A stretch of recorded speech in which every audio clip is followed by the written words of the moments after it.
Today I'm going to be going over an article written by Mike Hobart, and this one focuses specifically on El Salvador's power strategy and how they are poised to become the epicenter for energy generation in Central America. There's a relatively small country that you might have heard about in recent news. They did some stuff with Bitcoin and they rounded up a lot of bad guys, but more recently, they are emerging as, possibly, Central America's energy epicenter. Today I'll be going through an article written by Mike Hobart that talks about that specific thing. Imagine how different two societies would look if one had to burn wood to get all of their energy, and the other one just had free, unlimited energy. I imagine those two cultures would look drastically different. Today's article is focusing on a small country in Central America, which I'm pretty sure you've heard about, that is poised to be the epicenter for energy production in Central America. This one is written by Mike Hobart. This was written for Simply Bitcoin Unfiltered, Simply Bitcoin's Substack, and is titled The Powerhouse of Central America by Mike Hobart. Energy is the source of all human flourishing. Without it, nothing can be accomplished. Whether that's the production of energy in the form of commodities like oil and gas, or in the utilization of energy resources to produce power, both are requirements. Modern communities and economies need energy to produce power, as well as goods and services. This also marks one of the most difficult hurdles for developing regions. How do you get your hands on the energy so that you may grow and improve? El Salvador has been made famous in recent years for a number of reasons. The move to establish Bitcoin as legal tender generated the most controversy as the news rippled across the globe and through financial circles. To dare to seek success outside the current BIS and IMF regime appeared to be so rebellious and risky to the rest of the world. Then the move to revitalize a geothermal power plant that uses heat generated by a nearby volcano and utilizing Bitcoin miners in the process seemed to generate more confusion about the country. With its fair share of discussions around the perceived safety risks of relying on a volcano to generate power, on top of investing in infrastructure capex to incorporate Bitcoin mining into the power generation and distribution stack, on top of the general confusion and aversion to anything remotely related to Bitcoin by mainstream media outlets and economic elitists. The public outcry against what El Salvador chooses to do within their country that is not resulting in harm or damage to their communities is quite entertaining. Don't forget the impressive operation performed by El Salvador to wrangle up a large number of criminals that had been plaguing the country since the 70s, restricting local development with unsafe conditions and keeping communities in their grip of power. We have another victory to add to the list of successes for the small Central American country, one that has seen little light of day. The winningest of Bitcoin nations. I apologize for my lack of Spanish-speaking ability, but I'm probably going to utterly butcher some of these, but I will try my best to not do that.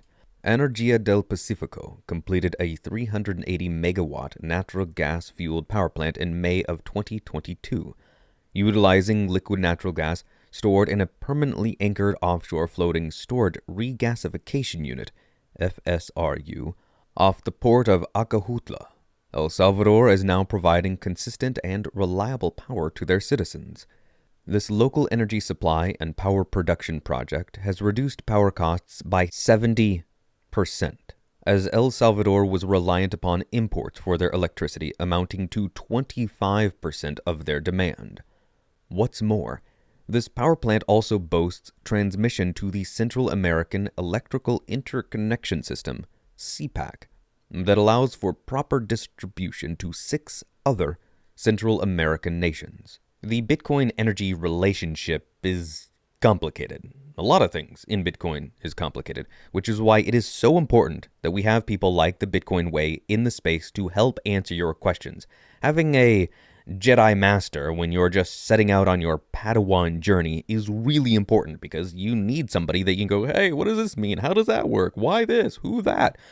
The Bitcoin Way can answer those questions. Reach out to them and get that Bitcoin Jedi Master on your side.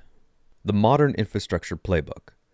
Now that reliable power provisions are being expanded throughout the country, it behooves El Salvador to learn from ERCOT in the U.S., rather than go through the same timeline as developed nations in incorporating Bitcoin mining into the electrical grid to take advantage of their flexible load for demand balancing. El Salvador is in a prime position to utilize this approach rapidly and develop these kinds of projects alongside the expansion of power distribution infrastructure. Better to develop these alongside each other and take advantage of as much synergy as possible than to build one and incorporate the other later. By expanding Bitcoin mining operations alongside their new natural gas power plant, El Salvador can keep demand for power much more consistent than the traditional ebbing and flowing power supply and demand relationship, allowing for maintaining consistent power facility uptime and not having to rely on a peaker plant relationship where taxpayers are paying for these plants to literally remain idle before their expensive power is relied upon in moments of need, all while allowing miners to earn revenues, provide more high-paying jobs to the region, justify expansion of local internet infrastructure, and provide a swelling of tax revenue back into the local communities. If El Salvador adopts this strategy, and I am very confident they will, and you take into account the prior victories listed above, I see no reason why El Salvador will not become the literal powerhouse of Central America, also meaning that the United States of America is most incentivized to provide assistance to El Salvador and our other Central and South American neighbors who wish to embark on such important infrastructure projects. We are neighbors on this planet, and we should be working together to help each other seek success. There are so many mind-blowing things about Bitcoin, but one that is at the recent top of my charts is that being greedy, being self-interested, is really good for everyone. That might seem strange. It might seem counterintuitive. How can you, wanting the best for you, be helpful to somebody that's on the other side of the planet? Here's how.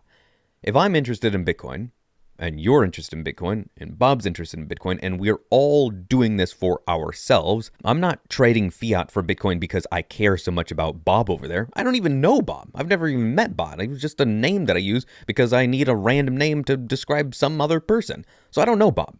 But I know that there are many Bobs out there purchasing, getting Bitcoin for themselves because they also want the best. So if we're all doing this, how does that help the rest of the world? Imagine a different Bob. We'll say Robert. Robert lives over in India. And Robert and I have never met, nor will we ever meet. How does my being self-interested help Robert over in India? Here's how. As the value of Bitcoin goes up, it helps Robert.